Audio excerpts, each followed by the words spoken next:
নমস্কার, সবাইকে স্বাগত আমার সোমনাথ এডুকেশন চ্যানেলে। আমি সুজিত কুমার মাইতি, ইতিহাসের শিক্ষক। চলে এসেছি আজকে দ্বাদশ শ্রেণীর একটি বিষয় নিয়ে। আজকের বিষয় আজাদ হিন্দ ফৌজ ও সুভাষচন্দ্র বসু।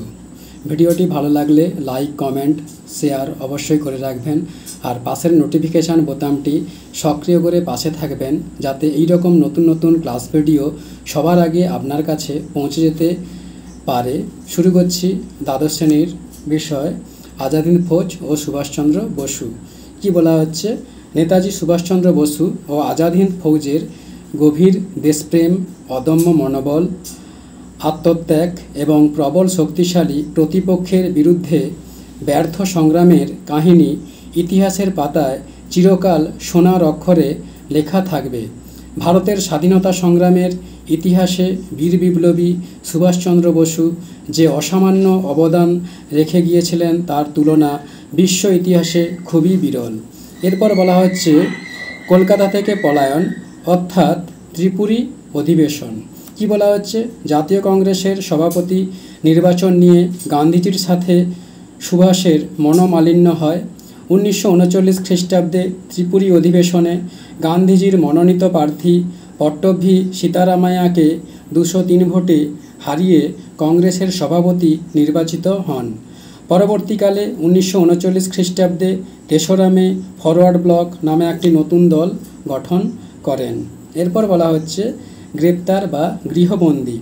ফরওয়ার্ড ব্লক গঠন করে ব্রিটিশের হাত থেকে ভারতের স্বাধীনতা ফিরিয়ে আনার জন্য ব্রিটিশ বিরোধী কার্যকলাপ শুরু করেন সুভাষচন্দ্র।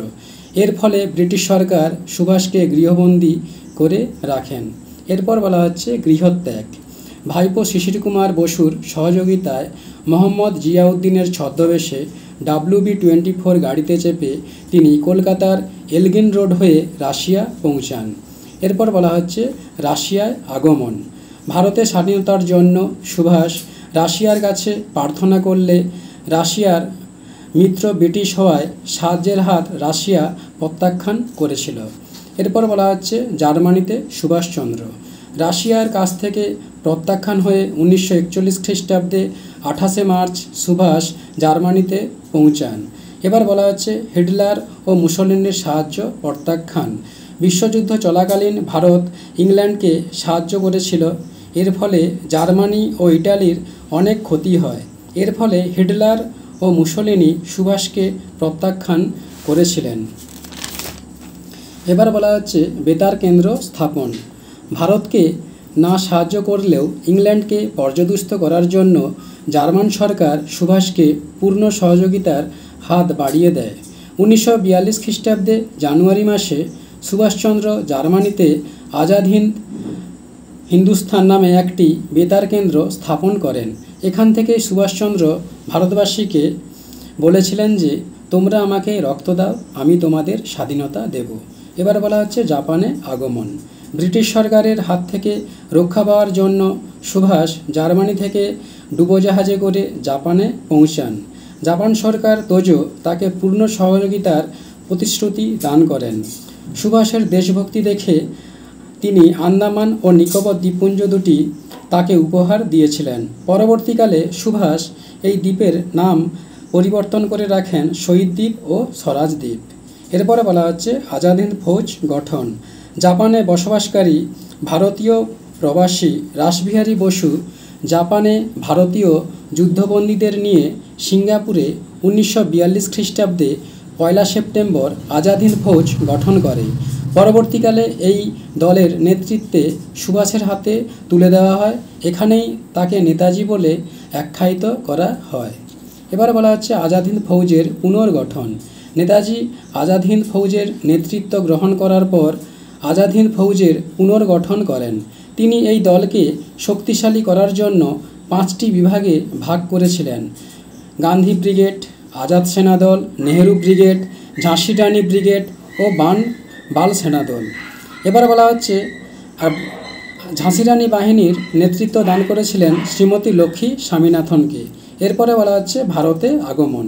জাপান সরকার ও আজাদ হিন্দ বাহিনীকে নিয়ে নেতাজি ভারত আগমন করেছিলেন। মণিপুর থেকে ইম্ফল পর্যন্ত 150 মাইল পথ ব্রিটিশ সরকারের হাত থেকে ভারতকে তিনি রক্ষা করেছিলেন। এরপর হচ্ছে আত্মসমর্পণ।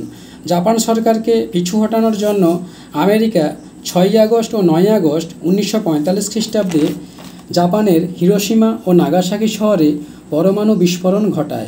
এর ফলে জাপান পিছু হটে।